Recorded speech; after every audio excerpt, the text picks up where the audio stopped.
नमस्कार सांगमाने मु हेली केउट घरर बहु आजिठू आमर पंचुक आरंभ से बड़जा सहित आम बाहरी पड़ीचु आम गाँ नईकू बाहरला बेलू एपटे प्रबल वर्षा काचिला से आमको अधघंटे रही पड़ा गला बेलू नईर देखला दिन हो गला लाज भी लगिला तापर देखला आम पंचुक ये बालिका पूजा कलु बालिका पूजा सरला बेलू दीप लगेला दी आसिली ना एपटे वर्षा काचुचु छता धरिकी जाइचु भारी हैरान हरकत हेलु तापर आसिक पहुँची गलु आम गाँ बरगछ नदी की गला रास्तार आम ये बरगछटा पड़े आई बरगछ कार्तिक मासरे सब पूजा पाऊ थाए मासरा जाकर लोक यही बरगछरे पूजा करती तापर ये पूजा सरला आम पलि आसिलु सीधा आम गाँ मंदिर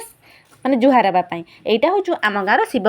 मंदिर दीटा अच्छी जोटी चाहिए से जुहार हो पार तो से आम जुहार सारापर सीधा पलि आसिलु आम घर को आसला तो पुणी थाए तुलसा पूजा कर मूर्ज पकेब जेहेतु वर्षा होता से आम तुलसार आ मूर्ज पकई पार्लुनी खाली बालिका नहीं कि पलि आसलु आ बड़जा सहित मिसिकी बालिका पूजा कलु तापर एपटे भी आम माँ गाधे पादेकी पलि आसते सी भी टे बालिका पूजा करदे आपण काड़े केमिति बालिका पूजा करती कमेंट निश्चित जनइबे। रहुछि नमस्कार।